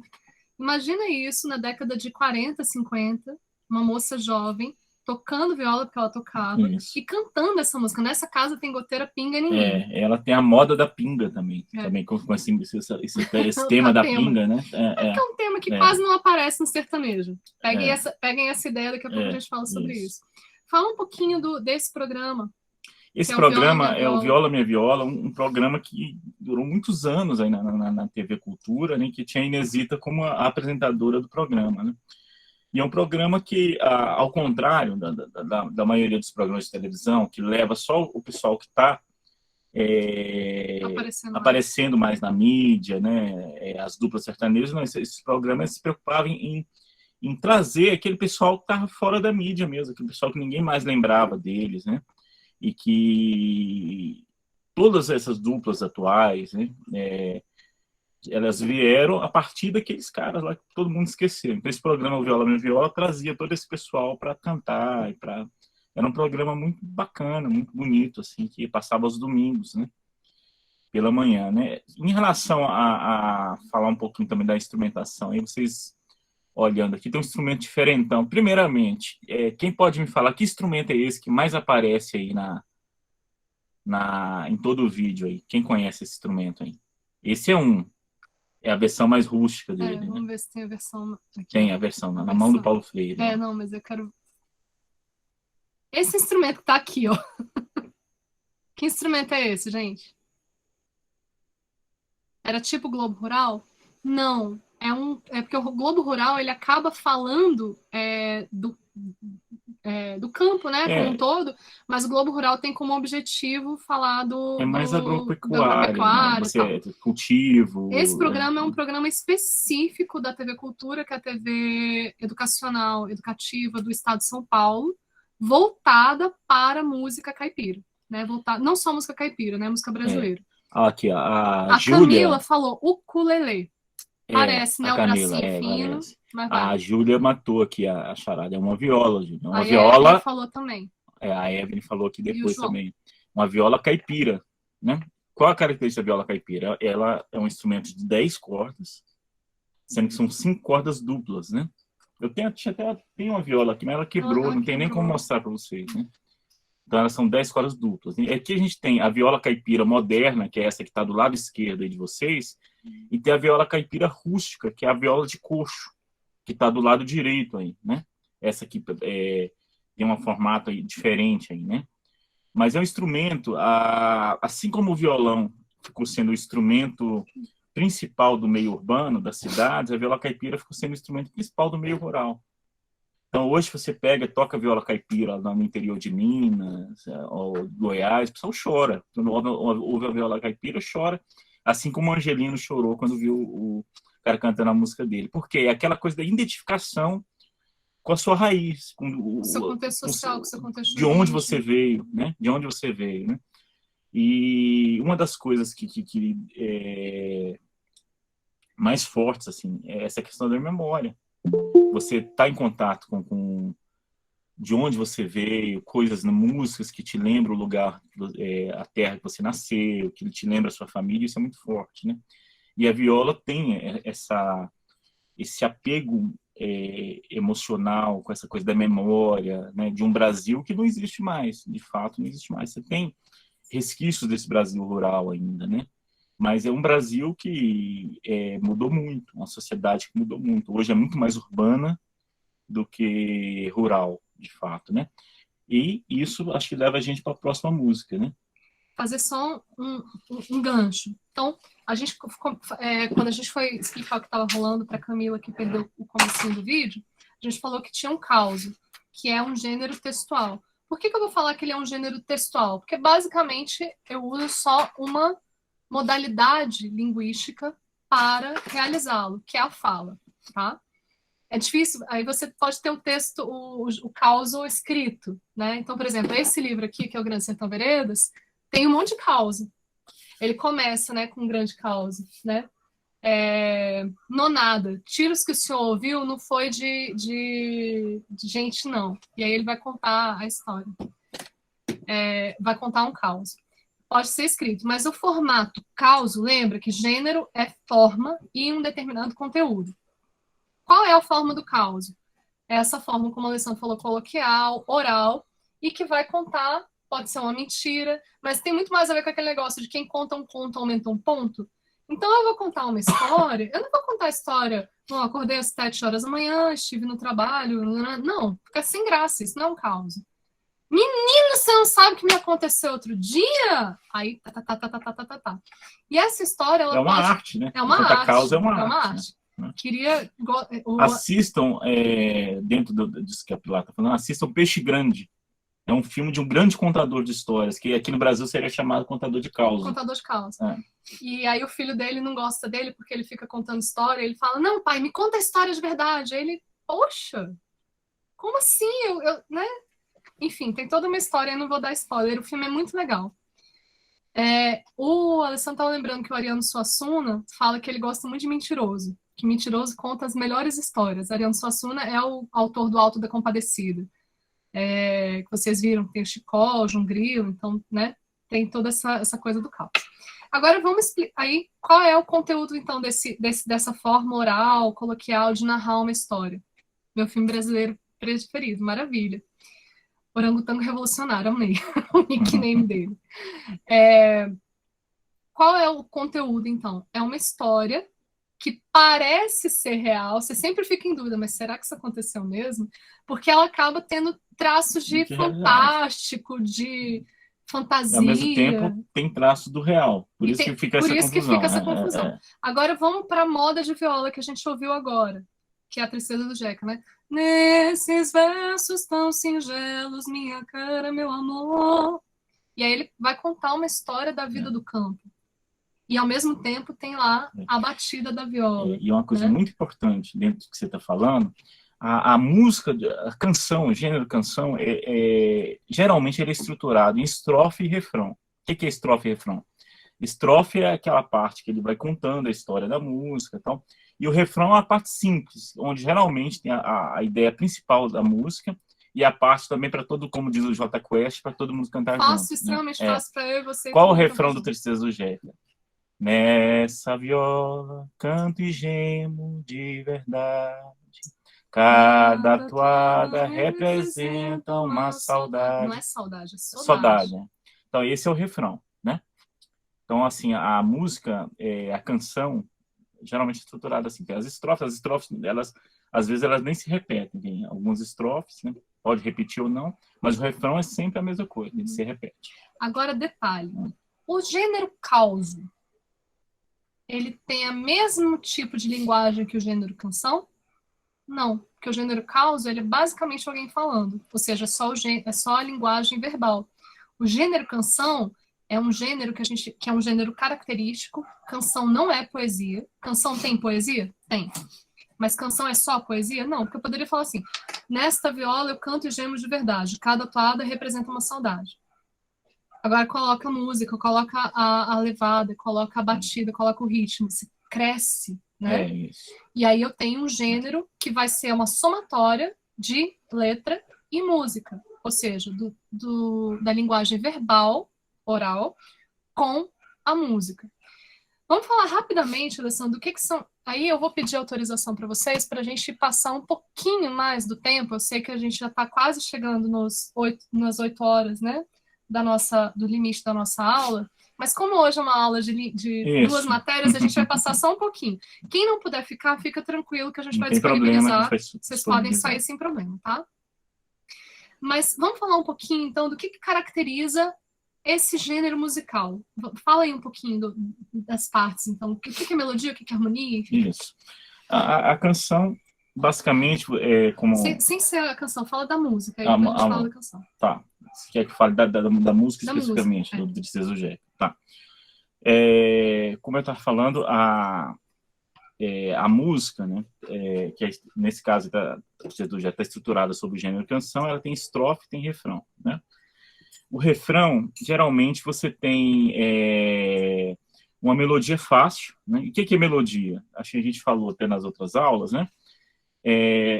A forma mais simples de vocês entenderem o que é melodia, eu fazer aqui para vocês. Então, a melodia do Tristeza do Jeca aí.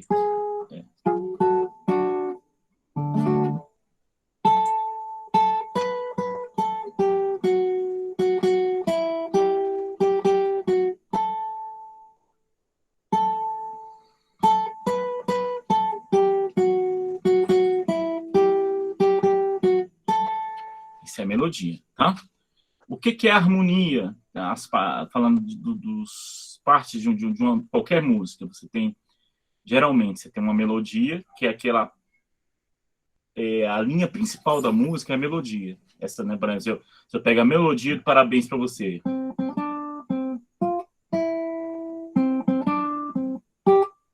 Eu toco isso aqui, todo mundo vai saber que eu estou tocando Parabéns para Você, né? Porque eu estou tocando a parte principal da música, que é a melodia. Todo o restante vai se estruturar a partir da melodia, né? E aí você tem a harmonia. O que é a harmonia? A harmonia é os acordes se acompanham aquela melodia. Aquela parte da música que faz o acompanhamento para aquela melodia aparecer lá em cima, né? Então, por exemplo, eu mostrei a melodia do Tristeza do Jeca, né? Geralmente a parte que quando é uma canção, ela é cantada, né? E a harmonia?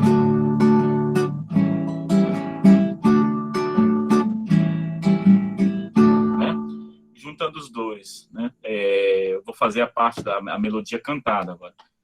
Vou pegar em outro tom aqui para ficar melhor. Nesses versos tão singelos, minha bela, meu amor, pra você quero contar meu sofrer, a minha dor. Então isso é melodia e harmonia junto. Aí a gente já tem tipo assim, boa parte da música. Tem uma outra coisa aí, que é o ritmo, né? O ritmo, ele tem a ver com a duração de cada nota, por exemplo. Se eu mudo a duração dessas notas aqui, eu mudo a música, né? Se eu faço...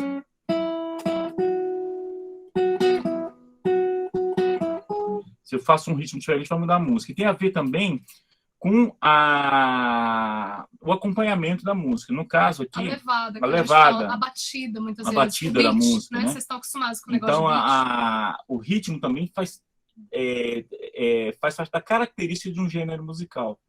Então, quando eu toco uma coisa assim, ó...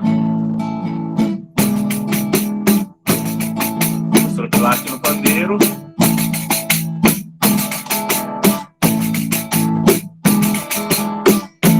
Dá a impressão de um modão, de uma catira, uma coisa assim, porque o ritmo te leva, já tem essa identidade. É a forma, é aquele negócio, gênero, forma e conteúdo. Isso. Aqui a gente está falando essencialmente de da forma. Então, se eu toco uma outra coisa aqui, ó...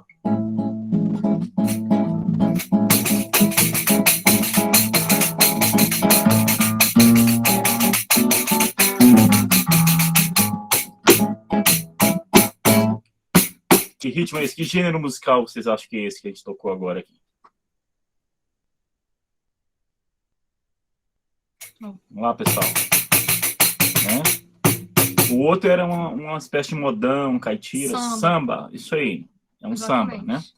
Então, o ritmo, ele define também, né? É um dos elementos que define o gênero, né? O ritmo, a levada, né?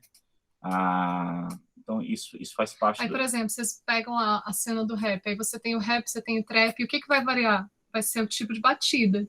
E a batida vai impactar não só a batida da música, mas a maneira como eu vou falar, né? Por exemplo, trap, eu fico impressionada com o pessoal que canta, é muito rápido, e assim, muita consoante, sabe? Uma em cima da outra, porque tem esse ritmo marcadão, né? E isso tudo, gente, tem a ver com os primórdios da literatura. A literatura, ela nasce da canção. Na verdade, assim, eu acho que toda expressão artística nasce da música. Pronto, falei. Então, a literatura, quando você vai falar de poesia, você tem aquela... Não tem a rima? Então, por exemplo, vamos colocar aqui a letra rapidinho, para a gente só passar um pouquinho por esse tema. Janela. Todo mundo tá vendo a tela aí? Que eu tô compartilhando? Agora, ele demora um pouquinho. Apareceu? Beleza. Então, ó, nestes versos tão singelos, minha bela, meu amor, pra você quero contar o meu sofrer e a minha dor. Aqui eu já tenho uma frase musical. Tá, tá, tá, tá, tá, tá, tá, tá, tá, tá, tá, tá, tá, tá, tá. A frase, ela vai se repetir. Tá, tá, tá, tá, tá, tá, tá, tá, tá, tá, tá, tá, tá, tá, tá. E isso, na canção, ela tem tudo a ver com as palavras que eu tô dizendo. Então, dependendo das minhas palavras, o ritmo da melodia vai ser alterado. E aí eu tenho, ao mesmo tempo, um tanto de sílabas específicas, sílabas poéticas. Nesse caso aqui são redondilhas maiores, que é um formato da poesia mais roots, mais tradicional, que você vai ver, por exemplo, nos repentistas, enfim. É interessante, né? Porque você pega aí, ó, o texto, quanto mais simétrico, mais fácil de musicar, né? Então, você pega aí, você tem 7 linhas aí na primeira estrofe, 7 linhas na segunda estrofe e 2 linhas no refrão, que se repete. O que é estrofe? Né? É um conjunto de versos. Então, verso é esse pedacinho de poesia. É quando você dá um enter, tá?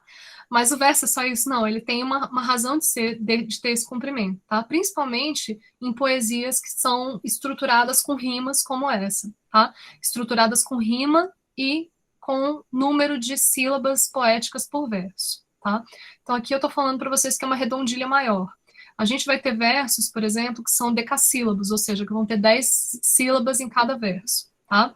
Depois, mais para frente, a gente fala um pouco mais aprofundado disso. Mas o que é importante vocês verem aqui, olha, nestes versos tão singelos, minha bela, meu amor, amor.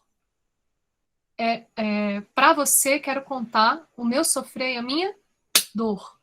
Percebe que aqui ele rimou amor com dor. Gente, rimar amor com dor é a coisa mais clichê do mundo, mas aqui é bonito, né? É clichê pra caramba. O que é estribilho? Maravilha.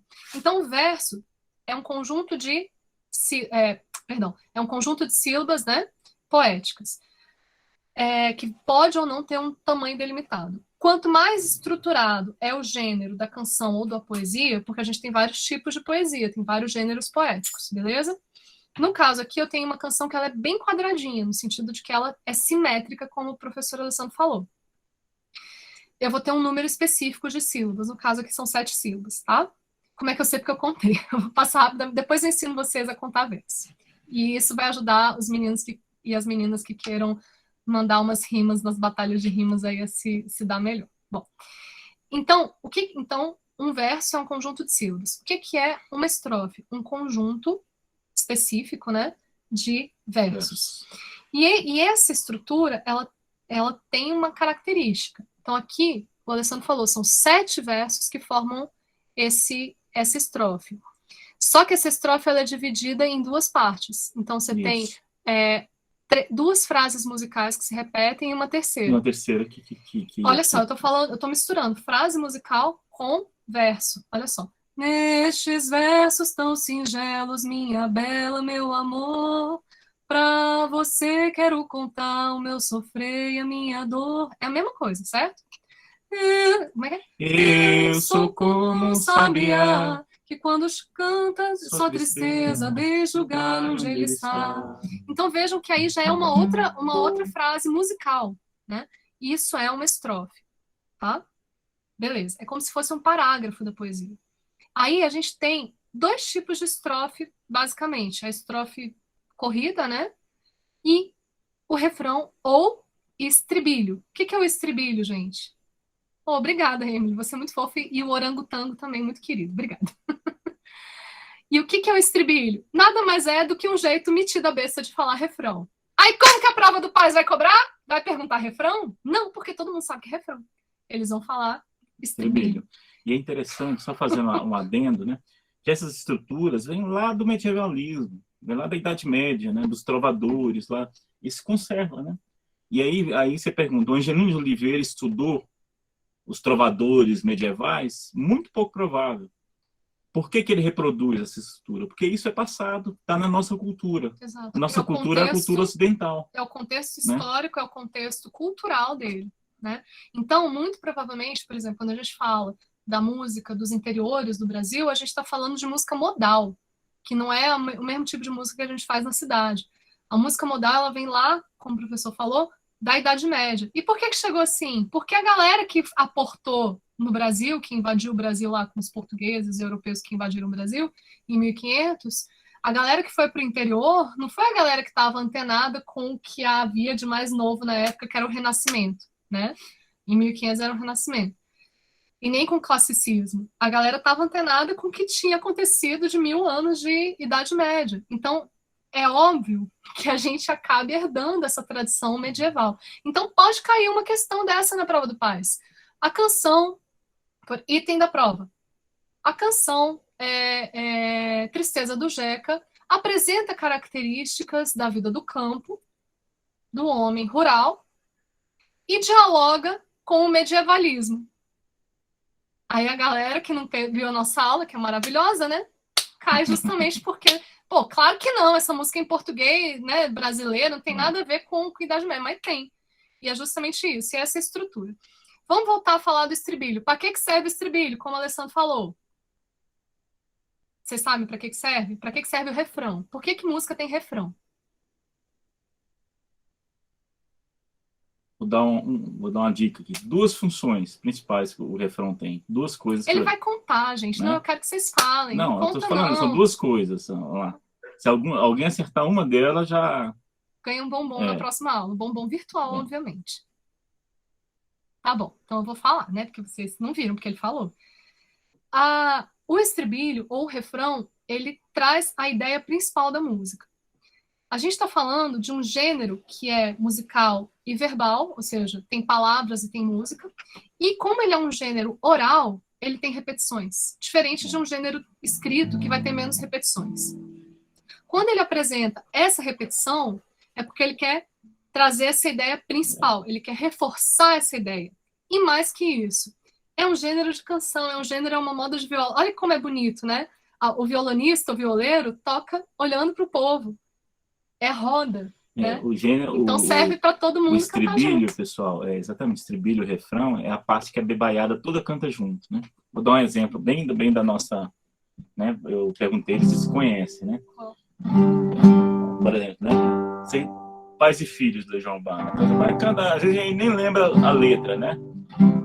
Mas a hora que assim, entra... estátuas e cofres, ninguém às lembra vezes disso. nem lembra, mas é a hora que fala: é preciso amar as pessoas como se não houvesse amanhã. Todo mundo sabe, todo mundo canta junto. Né? Por quê? Porque é a parte mais fácil e a parte que tem a ideia principal da música. Que mais repete da música. E é a ideia principal, né? Que é preciso amar as pessoas como se não houvesse amanhã. E aí vem umas estrofes quilométricas, né? Que ninguém lembra. Que ninguém lembra, que o Renato Russo escrevia. Hoje a gente pega o celular e fica olhando. Na nossa época de adolescência era pastinha. A gente carregava uma pastinha. Você viu o cantor, o músico com uma pasta debaixo do braço, a pasta de música. Né? Enfim, então, basicamente aí a gente viu vários conceitos. Vimos conceitos de versificação, versos, né? Vimos conceitos da estrutura da poesia. Então, o que é um verso, o que é uma estrofe, o que é o refrão. Existe refrão, existe estribilho na poesia sem ser dentro da música? Existe, tá? Principalmente nessas obras mais canônicas, mais antigas, a gente vai ter essa estrutura bem engessadinha. Diferente de obras já para quem está no terceiro ano, que já está vendo poesia concreta, por exemplo, ou os modernistas, que já vão subverter essas regras. Mas como é que eles subvertem as regras? Conhecendo as regras. Assim como o Pablo Picasso, que conseguiu criar o cubismo, que é uma outra forma de expressão estética, porque ele sabia fazer um retrato de uma pessoa como se fosse uma fotografia. O orangotango fala. É clássico o violão tocar Legião, de fato, né? Numa roda de violão, se não tiver um Legião... Um Legião não é roda de violão. Sinto muito, volta para casa, nem vou sair de casa, se não for para ouvir Legião. Ou toca Raul também, né? Show. Tem o Raul toca também, Raul. Enfim. Bom, vamos falar um pouquinho, então, de duas coisas. A gente está falando, então, do gênero moda de viola, que é um gênero originado do campo. Por ser originado do campo, ele vai ter instrumentos que vão representar esse campo. Então, aqui no cantinho do vídeo, vocês estão vendo, tem um cara sentado em cima de um carrom, que é um instrumento moderno, mas que faz lá, às vezes, de um bumbo, né, de um instrumento de percussão. É uma mini bateria. É uma mini bateria dentro da caixa. Só que ele é moderno. Mas nessa música, ele não está mostrando tudo que ele sabe. Ele está só ali de leve porque é uma percussãozinha mais parecida com aquilo que existe no meio rural. E o baixo elétrico que está aqui, ele está aqui, o contrabaixo, né? Ele está aqui só para... Estão vendo.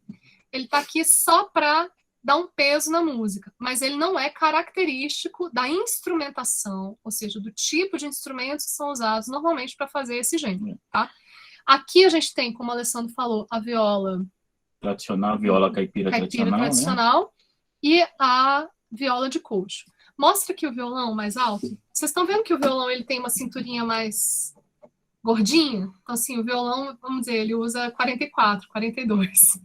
E a viola, ela já usa 38, 36. Ela já é mais enxutinha. Tem até uma violinha menor, que não é viola de coxo, tem a viola tradicional menor, que a gente chama de cintura fina. Viola cintura fina, que é uma bonitinha, ó. Entre o violão e o cavaquinho. E aí, vocês sabiam que em todo lugar do mundo, esse instrumento aqui chama guitarra? Então, na Espanha, guitarra, nos States, aí na Inglaterra, guitar, né? Ou guitar. depende de onde você É. viva. E no Brasil e em Portugal, por que chama de violão? Porque é uma viola grande. O violão é uma viola grande. Olha que louco isso, gente. Pode ser que isso caia, não sei. E a própria viola, ela vem, a gente falou da música renascentista, né? E da música medieval. Da vihuela, né? Ela vem das vihuelas, né? Então, acho que viola já é um aportuguesamento de vihuela, né? Um abrasileiramento. Ou uma simplificação também, né? Porque vihuela, até eu falar vihuela, a morena já foi embora e eu não pude tocar minha serenata. Então já fala. Viola rima mais que vihuela. Né? Muito viola, mais. É mais fácil de rimar. E ali a gente tem a viola de coxo. O que é eles pegam e cavucam um pedaço de madeira. Aqui eu tenho todo um sistema de colas, enfim, eu tenho que deixar a madeira numa forma. Aqui não, eu pego uma madeira maciça, cavuca ela e faz. Deixa ela oca por dentro, põe as cordas por cima. Geralmente eram cordas de tripa, tá? Tripa de animal, né? Inclusive o violão antigo, antes da invenção do nylon, usava-se tripas de animal, também era corda de tripa. Nem um pouco vegano, né, gente? Meu pandeiro também não é vegano, meu pandeiro é couro de cabrito. Então vamos lá. Falamos então dessa roupagem musical do campo aqui. Vocês viram que tem uma mulher cantando. Eu falei para vocês, olha, isso lá na década de 50 era uma grande inovação.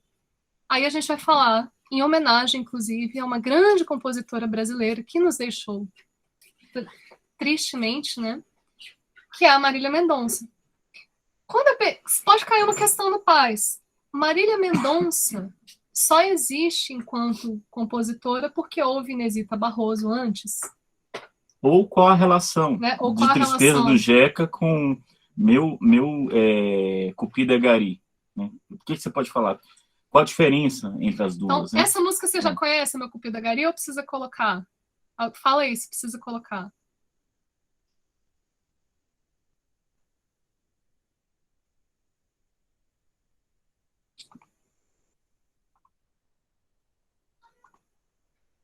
Coloca o início. A tristeza essa menina ter morrido tão cedo. Fiquei bem chocada. Tadinha. É curtinho também, são 2 minutos e 34. Tá vendo? Cabe no TikTok. O outro vídeo lá não cabe no TikTok.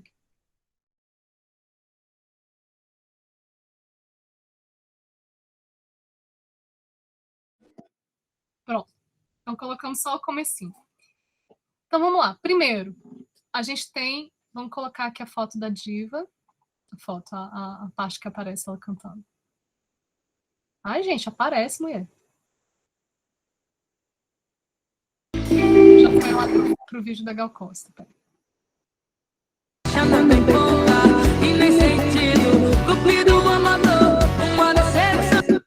Beleza. Então vamos lá.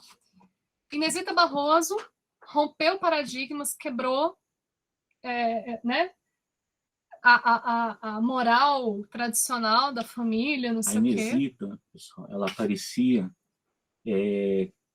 tocando viola e cantando naquela época. Isso era impensável. Uma mulher, uma moça de família, né? Tocar viola e cantar em público é uma coisa impensável. Então ela abriu as portas para que todas as meninas e mulheres que vieram depois dela pudessem subir ao palco e tocar e cantar e performar, né? A Inesita, ela é uma das grandes, além disso, ela é uma das grandes divulgadoras da música caipira. Porque, como tudo que é de pobre é estigmatizado. Então, por exemplo, hoje o pessoal granfino fala eca funk, né? Porque tem uma estigmatização, tem um preconceito que vem por conta do fato de ser música de preto e ser música de pobre. Aqui não é exatamente música de preto, é música do campo, é música rural, que também tem uma relação com o negro, né? Mas, de forma mais genérica, tem a ver com o lugar de origem, que é o campo. Durante algum tempo, a música caipira ela foi considerada uma coisa menor, porque o chique era ser da cidade. E uma das pessoas que divulgou a música caipira foi a Inesita Barroso. E ela continuou divulgando, até falecer. Ela tinha esse programa de televisão que vocês viram. E aí a Marília Mendonça aparece também quebrando paradigmas, também revolucionando. Primeiro, existem muitas cantoras de sertanejo, mas existem poucas compositoras. E ela compunha não só para ela cantar, mas ela tem um monte de composições que o pessoal as outras duplas gravam dela, né? Fora isso, ela não está dentro do padrão estético de ser magrinha e não sei o quê. Então ela meio que rompe com essa coisa da gordofobia. Então eu sou linda, eu sou diva, eu sou maravilhosa, eu sou gordinha. Assim como a Adele, né? Acho que a Adele é uma das figuras aí que romperam inicialmente com esse padrão. Inicialmente que eu digo assim, dentro da cultura pop, né? Obviamente. Então, Marília Mendonça vem como uma mulher forte, compositora, que quebra os padrões também. E aí ela vai falar de coisas que normalmente as cantoras de sertanejo não falavam, que é da sofrência nos mesmos termos que os homens. Então, eu gosto de cachaça mesmo. E aí a gente se remete a lá Inesita, que cantava a moda da pinga, né? Lá, né? Nos anos 40, 50, né? E aí hoje você vê a Marília Mendonça e a geração dela cantando, né? E aí ela vai cantar, ela vai falar dos amores frustrados, porque quando você vai olhar para as músicas tradicionais caipiras, tem umas músicas assim que são uma catástrofe. São músicas que relatam feminicídio, por exemplo, a Cabocla Tereza. Cabocla Tereza. O cara basicamente fala que ela foi embora, ele foi embora e foi lá e matou. Ela. E aí tá explicando a música e ele explicando a história pro delegado. Não, né, gente? Vamos evitar o feminicídio, a misoginia, o machismo. Mas aí ela vai e traz, não, eu também amo, eu também traio, eu também chifro, eu também... Então ela rompe com os padrões. E aí, gente, tudo isso é gênero musical, tem a ver com construção histórica, e essas coisas que eu falei de romper com os padrões tem a ver com uma ação discursiva, ou seja, eu mudo o mundo por meio da minha mudança discursiva, por meio do que eu falo, né? E aí ela vai falar, não, mulher trai também. Vocês acham aí que vocês são os únicos que pulam cerca? As mulheres pulam cerca também. Então ela vai rompendo com esses estereótipos que, no final das contas, fazem com que a mulher possa falar menos do que o... né? E essa coisa que você falou das mudanças sociais, né? Das mudanças de estruturas, né? E na mudança discursiva, porque nos anos 90, você pega até os anos 90 lá, a música sertaneja, por que a música sertaneja ganha essa alcunha de música de corno? Porque basicamente era a música do cara chorando porque a mulher foi embora, descobriu que ela estava com outro, enfim, não quis saber dele. Música hoje, da década de 90. Tinha modalidade de corno, não vou falar das modalidades de corno, a Alessandra adora classificar corno. Eu sou filho de pernambucano, né? E no Nordeste tem essa coisa dos tipos de corno. Então, né? Aí os tipos de corno. Lá na década de 90 era o corno que sofria, que pedia para a mulher voltar. Então, que arrumava um amigo para formar uma dupla para cantar. Dois cornos cantando. Cantando para cantar a sofrência toda. Tem a piada, né, de que no Goiás o pessoal faz tudo em dupla, até cantar. Né? Enfim. E aí pensa em mim, chore por mim, liga para mim, não liga para ele, não chore por ele.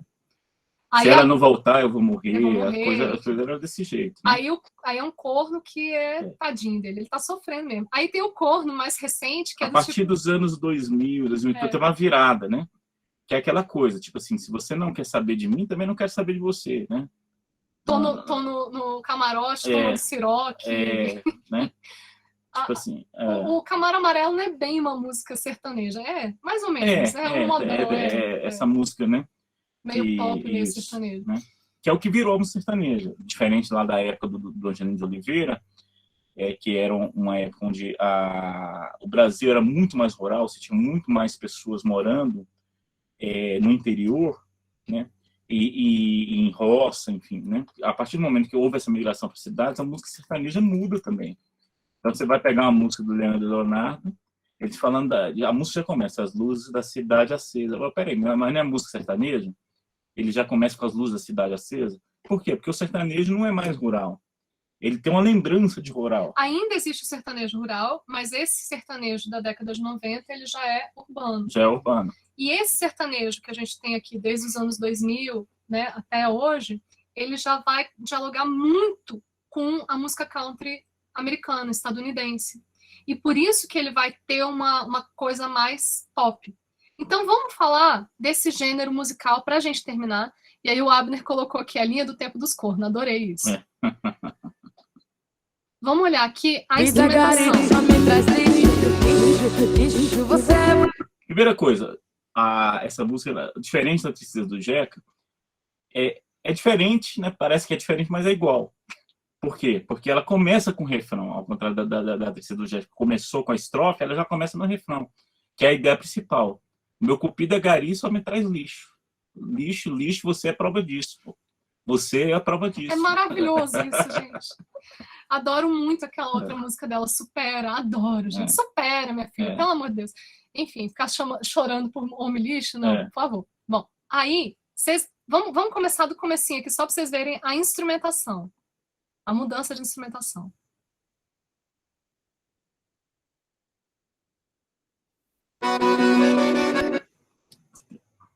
Acordeon ou sanfona. É tradicional. Inclusive, o Alessandro... Meu avô era sanfoneiro, sou neto de um sanfoneiro. E ele só é músico hoje por causa disso, né? Ficava indo tocar com o acordeon, a sanfona é bem tradicional na música caipira. Você tinha, assim como tinha a viola, né, num tipo num gênero caipira, você tinha a sanfona nos chamados trios caipiras, tipo trio Parada Dura, tinha que ter uma sanfona, né? Assim como a sanfona também está presente na música nordestina, nos trios de forró. Isso. Aliás, está aqui, ó. Deixa eu chegar mais perto. Sanfona de São João. Não sei se dá para ver aqui, ó. Tá aqui na minha camisa. Tá, São João, tá isso, tradicional São João. Então, eu falo que... Essa camisa que seu primo sacaneou, né? A família do Alessandro ninguém vai nada. Enfim, nem a gente. Aí o primo dele, não, porque aí quando você respira, o fole abre. Quando você murcha assim, o fole fecha da sanfona. Então, mas só para falar que eu falo que a sanfona tá para o forró, né? Ou para os gêneros musicais que estão presentes no forró, como a guitarra tá para o rock. Né? Forró sem sanfona não é forró. É outra coisa. É alguma coisa parecida, mas não é forró. Bom, aí tem parará, parará, para, e aí começa. Parou. Tem uma inovação bizarra aqui nesse rolê dessa música sertaneja. O que é? E sem triângulo, exatamente, Luan. Qual é o trio de forró ou de baião? Sanfona, triângulo e zabumba. Sem isso, esse é o trio de forró nordestino tradicional. Aqui em Brasília você tinha o famosíssimo trio Siridó, que era de imigrantes nordestinos que vieram para Brasília, né? E se brincar, o trio Siridó ainda existe com os descendentes deles, né? Mas aí o trio sertanejo é diferente. O trio de forró tradicional é zabumba, triângulo e sanfona, né? O trio sertanejo é sanfona, violão, viola. Olha que coisa, né? Violão e viola. 2 instrumentos harmônicos. Depois a gente fala um pouco dessa classificação, né, dos instrumentos. Mas olha só, tem uma coisa estranha aqui. Isso bateria na música sertaneja? Pois é, por quê? Justamente porque ela tem um diálogo com essa música urbana, com rock and roll, com a música pop. E aí o que vai dar? A batida não vai ser só a zabumbinha lá tocando, ou instrumento, ou só a levada da viola. Você tem que ter uma percussão mais forte. Meu cupido é gari, só me traz lixo. Tá demitido, só flecha não tem ponta. E nem sei. Isso é importante. Aí olha só, piano. Mas ela é muito chique, então ela contratava os músicos mais fodões, assim, né, da indústria cultural. Então você tem um piano de cauda. Chique pra caramba. E aí é importante falar que uma das duplas assim, que foram pioneiras nessa inovação da música sertaneja, do ponto de vista tecnológico, instrumental, Estãozinho Chororó, tá, pessoal? Eles, inclusive, não só do ponto de vista instrumental, mas do ponto de vista técnico. Isso. Desses cantores da década de 90, os mais técnicos, os que são mais, assim, impressionantes, tanto que a voz deles se mantém até hoje. Você vê lá o Luciano, Zezé de Camargo, eles não têm mais voz nenhuma, porque eles não estudaram a técnica, né, do canto. E eles, eu lembro, teve na época que a Sandy e o Júnior estavam despontando, eles trouxeram uma cantora que era treinadora do pessoal, assim, riquíssimo lá dos Estados Unidos, uma treinadora vocal. E aí ela era uma negona, assim, bem altona, maravilhosa, assim, com aquele vozeirão, né? Porque preta é outra categoria. Eu queria, né, na próxima encarnação, nascer preta para cantar melhor. Enfim. E aí eles, além de ter toda essa inovação instrumental, de colocar guitarra no Inclusive sertanejo. o clássico deles, que hoje virou clássico, que é o Evidências, tem um baita solo de guitarra de Evidências. Então, solão de guitarra. Você consegue fazer no violão? Não, eu nem lembro. Alessandro, ele tocou eu muito toco tempo guitarra em também. banda de baile, então todos esses Toco guitarra também, mas eu nunca refrões, toquei Evidências esses na guitarra. Tu nunca tocou Evidências? Isso é Evidências uma coisa não. que a gente tem que mudar. Inclusive, a gente vai ter, para quem é aluno do IFB, a gente vai ter o acolhimento, vou colocar a Alessandra para tocar Evidências na guitarra. Bom, então, vamos terminar a história aqui. Então, a gente tem uma outra roupagem, uma outra instrumentação, tem um ritmo que é mais dinâmico, vocês perceberam, né? Lá era... nessa viola eu canto e gemo de verdade, cada toada representa uma saudade. Aí aqui já é uma coisa mais levadinha, né? Para dançar. O outro é mais para dançar, ouvir, é mais contemplativa, enfim. Então, o que a gente tem que... Vamos já encerrar? E aí, então, vamos fazer um retrospecto da aula, né? Que nem o Telecurso 2000, é hora da revisão. Então, primeiro momento da aula, pegando um gancho lá dos tipos textuais, a gente agora aprofundou o conceito de gêneros textuais. Existem só gêneros textuais? Não. Existem gêneros de outras coisas. Então, você vai ter gêneros musicais, tá? Que é o foco da nossa aula. A gente viu, os exemplos específicos que nós vimos foram a Tristeza do Jeca, vimos o causo, que abre a Tristeza do Jeca, a música, né, a canção Tristeza do Jeca, que é uma moda de viola, é uma toada, né, se a gente for classificar, tanto que ela fala, cada toada representa uma saudade. O que é toada? Tem a ver com entoada, e entoar nada mais é do que falar um canto. Cantar, né? Cantar um canto. A toada é um gênero musical bem livre, né? E exatamente por não ter muito ritmo. Numa toada você pode só cantar sem instrumento, você pode acelerar o ritmo, você pode, né? Até tem partes faladas. O que é importante, né? é a história, é o que você está cantando, né? E aqui a gente já vai ter um outro gênero, que é um gênero bailão, pode ser? Vocês que são mais do babado. Vocês identificariam esse gênero da música como bailão? Dessa música da Marília? Estão pensando. Bom, então, eu classificaria, posso estar enganada, mas eu classificaria essa música como um bailão. Né? Que é a gente pode entender também que o bailão é mais ou menos como um forró, ele agrega várias, né, manifestações, né? Se eu fosse pegar a música mais raiz, que lembra que eles meio que pegaram essa ideia dela, seria o Cateretê Mineiro, mas eu não posso chamar essa música de Cateretê Mineiro. Por causa da instrumentação, por causa do tipo, né? o tema da música diferente. Porque ela lembra, né? Ela tem uma roupagem, assim, né? Que é uma característica também da música moderna. Ela nem sempre vai ser classificada. Ela vai ser classificável, né? Até. Ela vai ser uma coisa só, mas uma fusão de várias coisas, né? Então, no caso aí, você tem uma fusão de cateretê até com música baiana. Você pega a música baiana dos anos 90, você vai ouvir muita a percussão parecida com essa aqui, né? Enfim, então aí a gente já tem um gênero que a gente pode falar que é um gênero híbrido dessa canção da Marília Mendonça, que pode ser classificado como bailão, pode ter elementos de cateretê, pode ter elementos da música baiana, pode ter elementos da música pop estadunidense, entre outros, né? E a roupagem é muito interessante, porque lá, lembra do cenário do outro vídeo? Isso também é gênero, isso também tem a ver com a roupagem da música, né? E o conteúdo, tá bom que não é o mesmo, mas é sofrência do mesmo jeito. Então, assim, é que nem o Abner falou, da linha de tempo dos contos e a linha de tempo da sofrência. A sofrência, num determinado momento, era a tristeza do Jeca, agora a sofrência é reclamar do cupido que só traz lixo. Ainda bem, né? Porque antes, nos anos 90, como a gente falou, reclamava que ia chorando que a pessoa foi embora. Agora não. Agora você reclama com o cupido. Agora, exatamente. Ainda bem que foi, porque era lixo.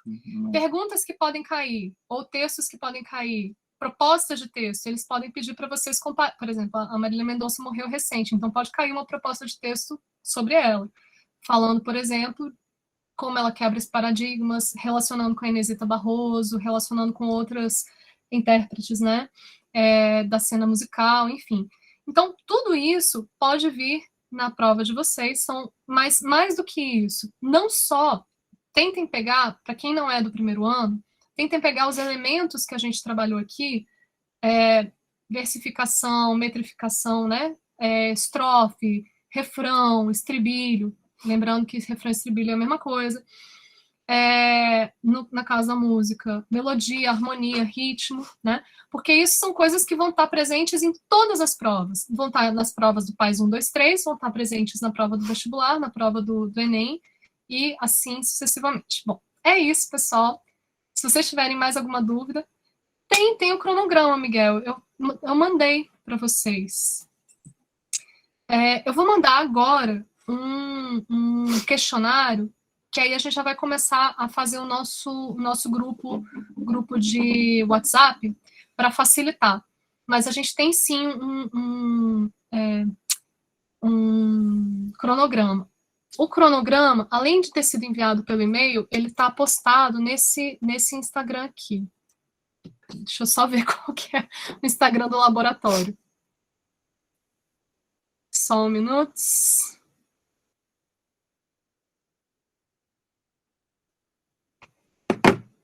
O Instagram do laboratório é esse aqui, Redescobrir _IFB. Tá? Que é o laboratório que possibilitou a realização desse curso. Obrigada, Ana Cecília. Pra gente também foi bem gostoso, não, foi né? ótimo. A gente gostou bastante. Obrigado. Que bom que vocês gostaram. E ficaram até agora. Desculpem ter ultrapassado bastante do tempo, mas foi jóia, gente. Então é isso. E aí, o Miguel, você olha lá, tá? No Redescobrir, tem o cronograma. Eu mandei no Ivem 3, no e-mail que está cadastrado, mas eu vou mandar novamente. E vou mandar também esse formuláriozinho, que é para vocês responderem. E lá vai ter um espaço para vocês colocarem o telefone com o WhatsApp de vocês para a gente criar o nosso grupo, porque aí fica mais dinâmico, né? É isso. Joia, gente. Um beijão. Tudo de bom. Boa semana para vocês. Isso, boa semana e até a próxima, né? Até a próxima. Grande abraço a todo mundo. Tchau.